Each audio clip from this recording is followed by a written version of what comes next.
예, 3주차 2교시 이어서 하겠습니다. 우리가 인공지능을 적용한 성과를 측정할 때 좀 조심해야 되는 게 두 가지가 있는데, 첫 번째는 요 문제예요. 지금 보시면 우리가 인공지능 훈련할 때 만약에 1000개의 데이터를 활용할 수 있다고 하면 보통 원래는 어떻게 해야 되냐면 1000개의 데이터 중에 한 개, 예를 들어서 한 개는 처음부터 빼서 얘를 캐비넷에 넣어놓고 완전히 얘를 밀봉시켜야 돼요. 그러니까 인공지능 개발하는 사람들이 얘를 못 보게 그렇게 완전히 빼놓고 나머지 999개 가지고 뭐 6대3이나 7대3, 6대4나 7대3로 나눠서 예를 들어 6대4로 나눈다 치면 이 60%를 가지고 훈련 데이터를 만들어서 인공지능 특히 머신러닝을 훈련시키고 그 결과를 나머지 40%의 테스트 데이터로 테스트를 합니다. 성능이 원하는 만큼 나오지 않으면 또 처음부터 다시 또 훈련 데이터, 테스트 데이터를 또 섞어서 구별한 다음에 훈련 데이터를 훈련하고 테스트 데이터를 테스트하는 이 과정을 계속 겪어요. 그래서 어느 정도 됐다 싶으면 마지막에 아까 그 캐비넷에 넣어놓은 개를 꺼내서 얘를 가지고 한 번만 딱 측정을 하고 그때 나오는 성능이 진짜 성능이에요.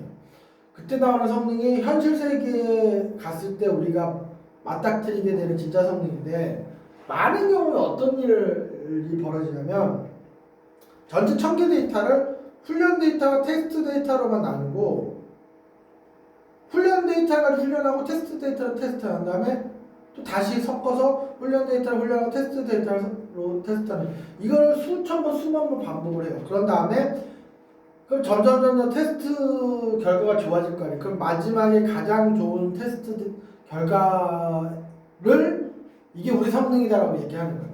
근데 이게 틀린 게 아닌 것 같지만 상당히 좀 문제가 있어요. 왜 그러냐면 이거는 마치 우리가 기말고사를 한 10만 번 본 것 같은 거예요.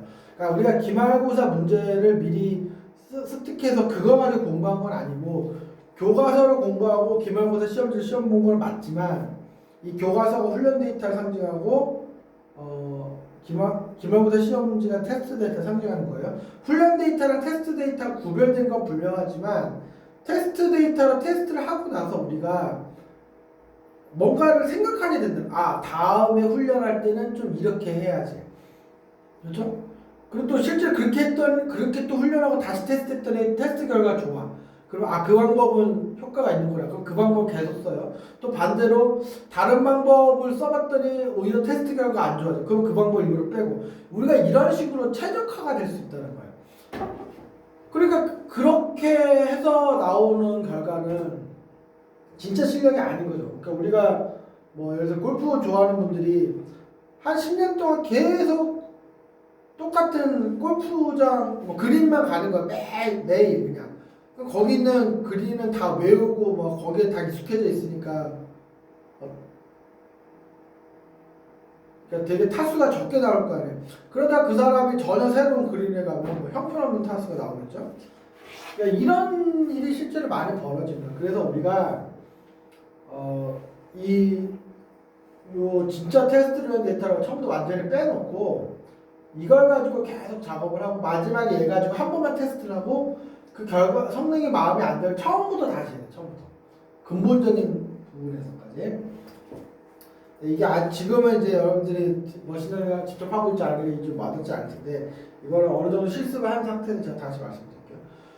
그리고 또 무슨 문제가 있냐면 보통 이미지 인식 분야가 상당히 특히 딥러닝의 성능이 잘 나와요. 이미지 인식 분야가.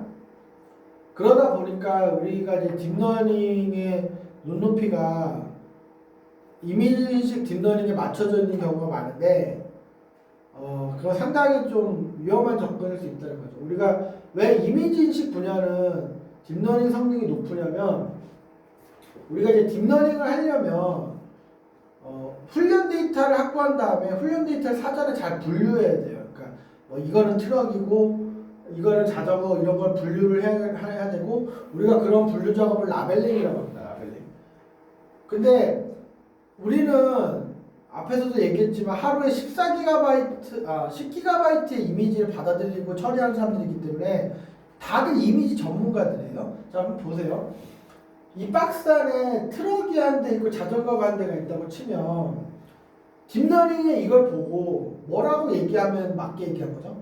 아, 트럭 한 대가 있고 자전거 한 대가 있네. 이렇게 얘기하면 맞게 얘기한 거죠. 다들 그렇게 생각하시죠? 밑에 상황을 볼게요. 여기 보면 밑에 상황을 보시면 이 박스 안에 자전거만 덜렁 있어요. 자전거만. 왜 딥러닝이 이걸 보면 자전거 한 대 있습니다. 이렇게 대답하면 맞게 얘기한 거죠. 그런데 저 뒤에 있던 트럭이 달려와서 자전거를 시야에서 가려버렸어요. 우리는 아까까지만 해도 자전거가 있는 거 분명히 알고 있어요. 우리는 분명히 알고 있어요. 근데 이거를 보고 딱 이 상황을 보고 딥러닝이 뭐라고 얘기해야 되나요? 트럭이 있다고는 얘기는 당연히 하는 거고, 근데 자전거가 문제인데 이걸 보고 트럭도 있고 자전거도 있다고 말해야 될까요? 이 사진 자체만 보면 설령 아까 자전거가 있었다라는 걸 우리가 다 알지만 요 상태에서는 트럭 한 대 있다라고 말하는 게 낫다라고들 다들 생각하실 거예요. 이게 무슨 얘기냐면 이런 상황에서 트럭뿐만 아니라 자전거도 있다고 딥러닝이 얘기를 하는 거를 우리가 오버피팅이라고 해요. 그러니까 이상에 지나치게 최적화된 거예요. 우리가 딥러닝을 그렇게 개발하면 무슨 문제가 생기냐면 이 사진에서는 우리 눈에 보이지도 않는 자전거도 맞추는 신기한 일을 하지만 정작 다른 사진에서는 자전거가 있는데 없다고 하거나 없는데 있다고 하는 그런 이상한 행동을 할 가능성이 높은 거예요. 그래서 우리가 그냥 이런 상황이라면 자전거가 있는 건 뻔히 알지만 우리 눈에도 안 보이니까 깔끔하게 그냥 트럭만 한 대 세라 이렇게 얘기할 수 있는 거죠. 그런데 이게 이미지 분야니까 우리가 쉽게 합의를 하는 거지, 만약에 음향 분야라면 이런 일이 쉽게 될 거냐는 거예요. 그러니까 우리가 동시에 여러 가지 소리가 섞여 있는 거예요. 어떤 소리가 또 다른 소리에 가려서 잘 안 들려. 근데 우리가 그 소리를 그냥 무시하는 선택을 만장일치로 할 수 있냐는 거죠. 그러기 힘들어요. 다른 분야에서. 이런 이미지 분야에서는 우리가 같은 사진을 보고 비슷한 얘기를 똑같은 얘기 쉽게 할 수 있지만 이미지가 아닌 분야에서는 그게 어렵습니다. 그렇기 때문에 이미지 분야는 데이터를 분류하는, 즉 그걸 라벨링이라고 하는데 라벨을 붙이다라는 뜻이에요. 그걸 쉽게 할 수 있기 때문에 우리가 양질의 훈련 데이터를 많이 쉽게 만들 수 있어서 결과적으로 높은 성능을 만들 수 있지만 이미지가 아닌 분야에서는 그렇지 않기 때문에 이미지보다는 딥러닝 성능이 낮아요. 그래서 우리가 이미지 인식 분야는 딥러닝 성능이 거의 98, 99 이렇게 나오기 때문에 다른 분야에서도 그럴 거를 기대를 하는데 실제는 아니다라는 걸 말씀드립니다. 자, 우리 여기서 짚고 넘어가야 될 얘기는 인공지능 이걸 꼭 써야 되느냐? 좀 의외죠. 이런 얘기를 하는 거예요. 우리가 어떤 가수가 가창력이 있다고 처음까지 계속 고음을 지르고 어떤 배우가 연기력이 뛰어나다고 해서 뭐 처음까지 계속 울고불고 이러면은 그 연기가 엉망이 되는 것처럼 인공지능을 쓸 줄 안다고 해서 항상 써야 되는 건 아니에요. 어떨 때는 일부러 안 써야 될 수도 있다는 겁니다. 자, 보시면 2016년에 알파고가 정확한 이름은 알파고 리였는데 이세돌을 이기고 센세이션을 줬죠. 근데 이때 이 알파고 리라는 인공지능이 3세대 기술적으로 3세대 인공지능이었고 2017년에 구글이 4세대를 만들었고 현재는 5세대 알파 제로까지 가 있어요. 기술이. 근데 작년 연말에 우리나라에서 한돌이라는 인공지능 바도 솔루션을 만들어서 내가 또 이세돌하고 대결을 했어요.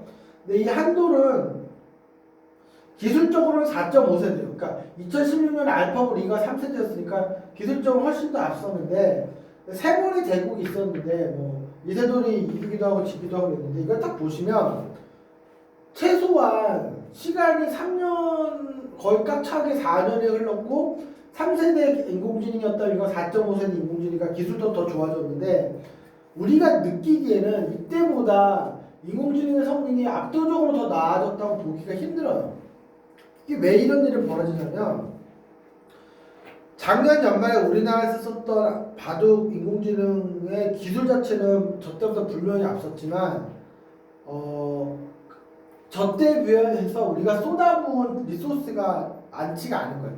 이때는 거의 2,000대 가까운 컴퓨터를 구글이 썼고 구글의 핵심 엔지니어들을 많이 투입했죠. 시간도 충분히 드렸고, 근데 지금은 그렇지가 않은 거예요. 그러니까 무슨 얘기냐면 인공지능 분야는 기술이 더 좋다고 해서 성능이 더 좋다는 보장이 없고 얼마나 많이 쏟아붓느냐, 시간을, 뭐 컴퓨터를, 뭐 저장 공간을, 개발자를, 거기에 따라서 성능이 결정나는 거예요. 그래서 상당히 성능을 내는데 돈이 많이 들어요. 그러니까 우리가 뭐 우리나라 뭐 아카데미에서 상도 받아고 그런 쾌거가 있었는데 그게 예산 1, 2억으로 아카데미 상을 받을 만한 작품을 만들 수 있는 게 아니잖아요.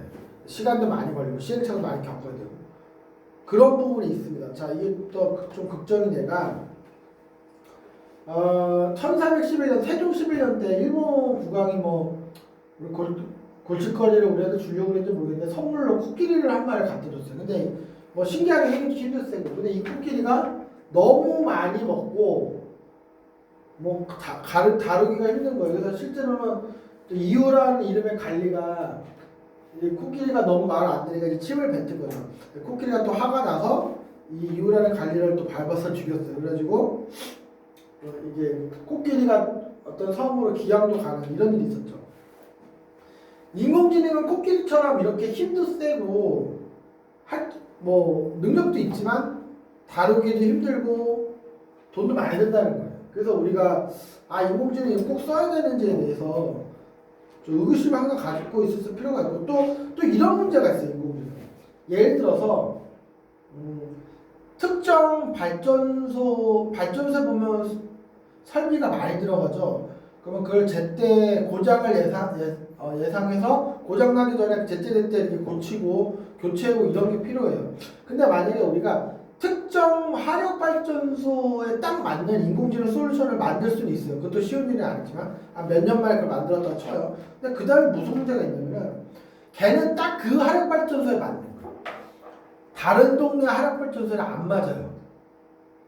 그러니까 우리가 어떤 특화된 인공지능을 만드는데도 돈이 많이 들지만 범용적인 인공지능을 만드는데 훨씬 더 많은 돈이 들어요. 이게 문제입니다. 그래서 사실 범용적인 인공지능은 정말 큰 회사, 구글 정도나 돼야 할 수 있는 거고 그래서 우리가 인공지능을 만드는데 필요한 돈을 계산할 때 빠뜨리는 게 어떤 특화된 문제를 푸는 비용만 계산하는 경향이 있는데 그렇지 않다는 거예요. 그래서 인공지능이 이런 대가가 크기 때문에 통계로 충분히 되는 일을 인공지능을 써서 해결하는 거는 비유를 하자면 우리가 스테이크를 전기톱으로 썰는 셈이죠. 그냥 칼로 썰어도 되는 일인데 전기톱으로 썰면은 뭐 고기만 썰리는 게 아니라 접시나 책상까지 썰리겠죠. 그러니까 우리가 인공지능을 무조건 써야 된다고 생각할 게 아니라 대가가 분명히 따르기 때문에 좀 판단해서 결정해야 돼요. 근데 그걸 기준을 제가 말씀드릴게요. 이런 겁니다. 이런 거. 우리가 이제 학교에서 통계 공부를 많이 하실 텐데 어떤 문제를 통계적인 방법으로 풀 수가 있고 인공지능의 한 부분 집합인 머신러닝.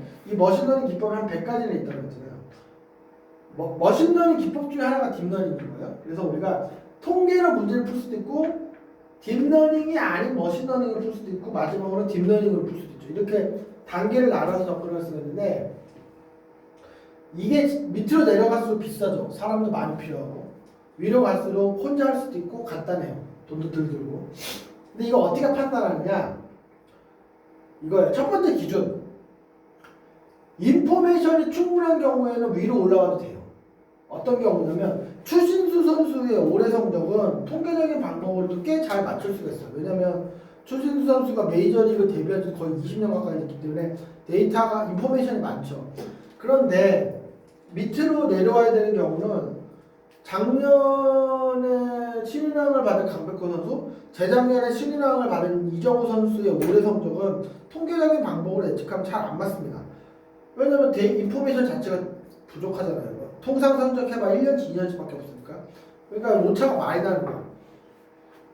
이런 걸로 나눌 수가 있고 두 번째는 데이터를 들여다봤을 때 정형 데이터의 비율이 높은 경우 그러니까 정형 데이터라는 게 뭐냐면 키 몸무게처럼 이렇게 형태가 정해져 있고 크기가 정해져 있는 뭐 혈액형, 뭐 주소지 이런 식으로 이런 게 정형 데이터고 비정형 데이터는 뭐 일기 같은 경우 일기를 쓰는 사람도 있고 안 쓰는 사람도 있고 일기를 되게 길게 쓰는 사람도 있고 뭐 짧게 쓰는 사람도 있고 이모티콘 몇 개 갖다 놓고 일기라고 주장하는 사람도 있고 크기와 형태가 천차만별이죠.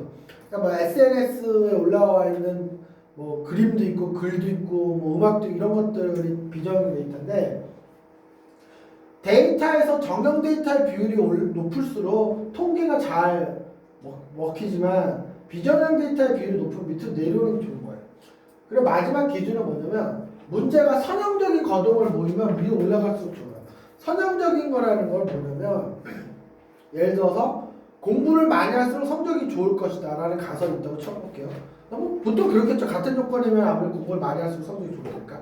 그러니까 우리가 그래프를 그려보면 X축이 학습 시간이고 Y축이 성적이라고 하면은 어느 정도 이렇게 비례하죠. 선형적이라는 얘기예요. 이런 문제는 우리가 단순히 회귀 분석, 뭐 다중 회귀 분석 정도로 충분히 문제를 풀 수가 있어요. 그런데 비선형적이라는 건 이런 겁니다. 남녀가 연애를 하는데 남자친구가 여자친구한테 잘해주는 정도, 반대로 여자친구가 남자친구한테 잘해주는 정도를 X축이라고 할게요. 내가 상대방한테 잘해준다고 해서 상대방이 날 무한정 비례해서 좋아하는 게 아니죠. 왜냐면은 내가 어느 이상 너무 잘해주면 상대방이 집착이라고 느낄 수가 있고 부담감이 있을 수가 있어요. 그래서 또 반대로 내가 상대방한테 너무 또 무관심하면 그것들을 싫겠죠. X축이 내가 상대방한테 잘해주는 정도고 Y축이 상대방이 또 나를 좋아하는 정도라면 그래프가 이렇게 쭉 올라가다가 어느 시점 딱 되면 이렇게 쭉 내려갈 거예요. 이 적절한 정도를 벗어나면 집착으로 보여서 안 좋아하는 거고 이거보다 부족하면 나한테 관심이 없거나 해서 싫어하는 그래프가 이렇게 쭉 올라가다가 쭉 내려가는 비선형적인 그래프죠. 이런 성향이 있는 문제는 통계보다는 머신러닝보다 딥러닝이 훨씬 더 잘 풀어요, 문제를. 그래서 우리가 문제의 특성을 보고 판단할 수 있다. 예를 좀 들어보면 과거에는 기업의 부도가 날 확률을 이런 식으로 통계적인 방법으로 예측을 했습니다. 과거에는. 그런데 그 다음에는 우리가 이걸 뭐냐면 서포트 벡터 머신이라고 하는 머신러닝 기법 중에 하나인데 부도가 났던 기업들, 부도가 나지 않은 기업들을 이제 다 섞어놓고 이거를 잘 구별하는 선을 찾는 거예요. 그게 이 선이죠. 이 선보다 위에 있으면 부도고 밑에 있으면 부도가 아닌 거예요. 근데 얘처럼 뭐 틀린 경우도 드물게 나오겠지만 대부분은 이렇게 분류를 잘 해내는 거죠. 그래서 우리가 통계보다는 머신러닝 기법 이용해서 더 잘 예측한 사례가 있고 최근에 와서는 우리가 미국 대통령이 그 본인의 트위터에 GM이라고 하는 이제 자동차 회사에 대해서 뭐 악평을 한 2문장을 쓴 거예요. 근데 그 다음날 그 회사 주가가 크게 폭락한 적이 있어요. 근데 이거는 트위터에 쓴 글은 전형적인 비정형 데이터잖아요. 비정형 데이터를 가지고 주가를 예측하는 거는 통계로는 잘 안 됩니다. 이런 식의 문제는 딥러닝으로 예측해서 더 잘 맞출 수 있다는 거예요. 그래서 우리가 문제 상황을 봐서 이거는 인공지능까지 필요 없고 통계로 될 일이다. 아니면 머신러닝으로 될 일이다. 이 정도라면 우리가 좀 돈과 시간을 써서 딥러닝까지 써보자. 뭐 이렇게 판단을 그때그때 할 수 있다는 겁니다. 자, 이제 2페이지 남았는데 마지막으로 이 두 가지 일은 인공지능이 할 수도 없고 해서도 안 돼요. 이 두 가지가 뭐냐? 가치 판단이 포함된 일, 그리고 창조적인 일. 이 두 가지는 인공지능이 잘 못하고 기껏 해도 우리가 쓸 수가 없어요. 우리가 고속도로 톨게이트 요금이 지금 다 누구나 똑같이 받잖아요. 남자든 여자든 노인이든 젊은 사람은 똑같이 받는데 인공지능을 돌려가지고 그 요금을 어떻게 차등해서 받았을 때 뭐 예를 들어서 한국도로공사의 이익이 극대화되는지 우리가 찾아볼 수가 있어요. 근데 이제 우리가 인공지능을 돌려봤더니 뭐 결과가 이렇게 나왔다고 쳐봅시다. 임산부한테 세배를 받아라. 이게 무슨 얘기죠? 근데 그렇게 나온 이유는 뭐냐면 이제 임산부들은 몸이 불편한 경우가 많으니까 요금이 비싸더라도 그 돈 내고 그 톨게이트를 통과할 가능성이 있는 거고, 근데 반면에 이제 뭐 건강한 20대 남자들은 뭐 비싸면 안 가고 말지 하고 국도로 돌아갈 수도 있는 거죠. 그리고 아무리 임산부들은 위급하게 병원에 가거나 할 일이 확률적으로 더 높으니까 비싸더라도 그 톨게이트를 통과할 가능성이 높아지는 거예요. 그런데 이거는 우리가 얼핏 생각해도 좀 받아들이기 어렵잖아요. 임산부한테 할인을 해주거나 특히 요즘 같은 절출산 시대 때 톨게이트 요금을 안 받았으면 안 받았지 더 비싸게 받는다는 게 꺼림칙하죠. 무슨 얘기냐면 이 문제 안에는 이미 가치 판단적인 요소가 엄청나게 있기 때문에 우리가 수용하지 못한다는 거예요. 이거 이제 마이클 샌들 교수가 뭐 이 책의 정의란 무엇인가 이 책에서도 얘기했고 본인은 하버드 수업에서 얘기한다는 거지만 뭐 다 저쪽에서 이렇게 열차가 오고 있는데 그 이렇게 열차가 앞에 뭐 아무것도 모르고 그냥 직진하고 있는 거예요. 근데 다리 위에서 그 열차를 지켜봤는데 그 열차가 계속 직진하다가 한 10명 정도 사람들이 그냥 어떤 이유에서인지 찾기 위해 이렇게 웅성웅성 서 있는 거예요. 근데 10명을 다 치어서 다 죽게 만들 상황인 거죠. 그런데 다리 위에 어떤 뚱뚱한 사람이 그냥 멀뚱멀뚱 서 있는데 그 사람을 확 밀어버리면 열차가 그 사람을 치해서 그 사람은 억울한 사람이 이제 돌아가시겠지만 그 사람 때문에 열차가 급정거해서 저 밑에 있는 10명이 목숨을 건지는 거죠. 그러면 이제 그런 문제를 내는 거예요. 이 뚱뚱한 사람 밀어서 한 명을 죽이고 10명을 살리는 게 맞느냐. 좀 꺼림칙하죠. 뭐 그 수학적으로 맞다고 쳐도. 어쨌든 이거는 그렇게 쉬운 문제가 아니에요. 이런 문제를 컴퓨터한테 맡기면 계산을 한다는 거예요. 컴퓨터가.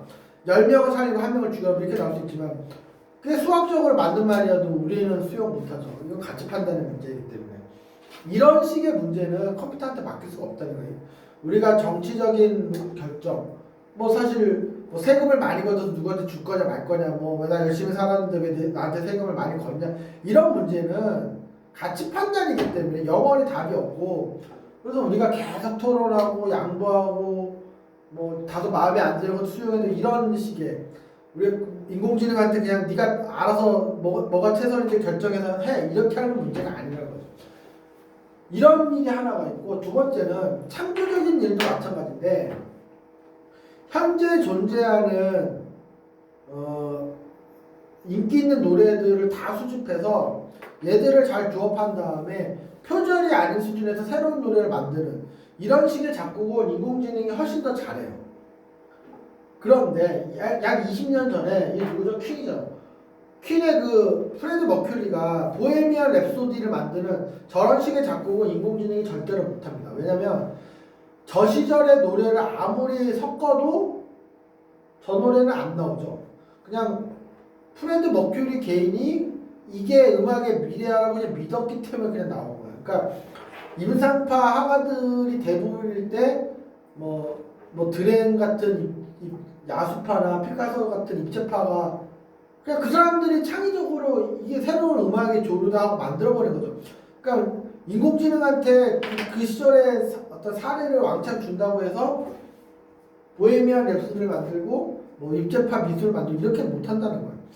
우리가 어떤 뛰어넘는 어떤 창조적인 결과 뭐 그런 시도 끝에 엉망진창이 나오기도 하지만 가끔은 놀라운 게 나오기도 하는 그런 걸 원할 때는 인공지능한테 맡기면 안 돼요. 그래서 우리가 뒤집어서 보면 가치 판단을 할 수 있는 사람, 창조적인 일을 할 수 있는 사람은 인공지능 시대 때 더 비싸지는 거예요. 왜냐하면 인공지능이 이런 일을 못하기 때문에. 그래서 우리가 주어진 일을 또 이렇게 할 수 있는 사람은 더 귀해지는 거고요. 우리가 어쨌든 문제를 들여다봤는데 가치 판단을 포함하고 있다. 또는 사람들이 창조적인 결과를 원한다고 하면 인공지능한테 맡기지 말고 그건 사람이 해야 됩니다. 자, 마지막 얘기예요. 우리가 스타벅스 자라처럼 소프트웨어, IT, 데이터 테크놀로지, 뭐 4차 산업혁명, 빅데이터, 인공지능 하고 아무 상관이 없어 보이는 그런 회사들도 빅데이터를 잘 활용해서 상당한 많은 성과를 내고 있다는 걸 분명히 말씀드렸죠. 이런 일이 가능하려면 기술 자체는 문제가 아니고 생각보다 기술은 다 나와 있고 가져다 쓰면 되니까. 근데 뭐가 문제냐? 사람들을 어떻게 이해시키고 설득하냐, 이게 관건이라는 거예요. 우리가 알파고가 이 바둑 이벤트를 했을 때 구글이 대단한 건 뭐냐면 구글의 엔지니어들이 분명히 자기들의 기술을 뽐내고 싶어서 로봇 팔이 바둑알을 놓고 막 드론이 바둑알을 발사해서 딱 정확하게 착지시키고 이런 것도 만들고 싶었을 거예요. 근데 만약에 그 알파고 이벤트를 그런 식으로 했으면 망했겠죠. 왜냐면 한국 사람들한테 바둑은 단순한 게임이 아니잖아요. 그러니까 약간 예술? 뭐 도의자, 예의고 이런 건데 그렇게 장난하듯이 바둑을 두면은 우리가 보지를 않았을 거예요. 근데 구글이 이 한국 사람한테 바둑이 그런 게 아니라는 걸 이해하고 그런 인문학적인 이해 위에 양복을 입은 아마바둑 6단인 구글 엔지니어가 정중하게 인사도 하고 컴퓨터에 지령을 받아서 진짜 바둑 두는 것처럼 두고 경기에서 이겼다고 막 뭐 철썩거리지 않고 또 정중하게 인사하고 이런 모습을 보였기 때문에 우리가 수용을 한 거예요. 그러니까 기술을 좀 뒤로 숨기고 그 분야를 이해하고 그 분야의 어떤 코드를 가지고 우리가 어떻게 접근하는지에 대해서 되게 고민을 많이 해야 되는 거예요. 그러니까 우리가 만약에 스포츠 분야에서 인공지능을 뭔가 하려고 했을 때도 마찬가지라는 거예요. 선수들을 불러놓고 뭐 인공지능을 분석한 시트를 막 보여주면서 뭐 얘기하면 이게 그냥 열심히 운동하는 선수들이 그런 방식을 수용할 리가 없잖아요. 그러니까 결국은 코치의 언어로 얘기하되 인공지능의 결과를 활용해서 얘기한다든지 그러니까 이런 어떤 인문학적인 상상력이 더 많이 필요한 거예요. 거듭 강조하지만 기술이 있고 없고로 이런 일이 되고 안 되고 하는 게 아니라 우리가 얼마나 인간을 더 잘 이해하느냐 그리고 이게 현실 세계에 쓰이는 방향을 얼마나 잘 찾아내고 또 이해관계자들의 시간적 여유를 갖고 얼마나 잘 설득하느냐 이런 것들이 관건입니다. 그래서 우리가 스포츠 분야에서 아직은 대한민국 특히 프로스포츠가 이런 빅데이터나 인공지능을 활용하기에는 좀 인식이나 이런 게 시간이 좀 변화가 필요해요. 그만큼 여러분들이 공부할 시간이 더 있다는 뜻이기도 하니까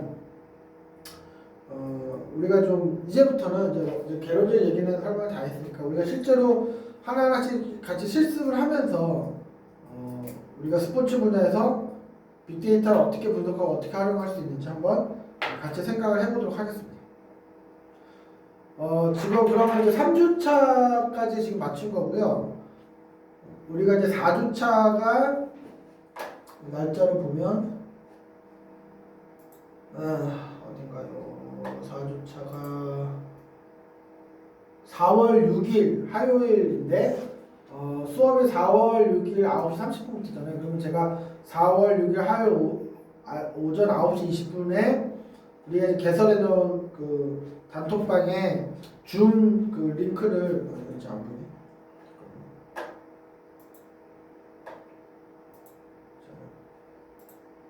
다시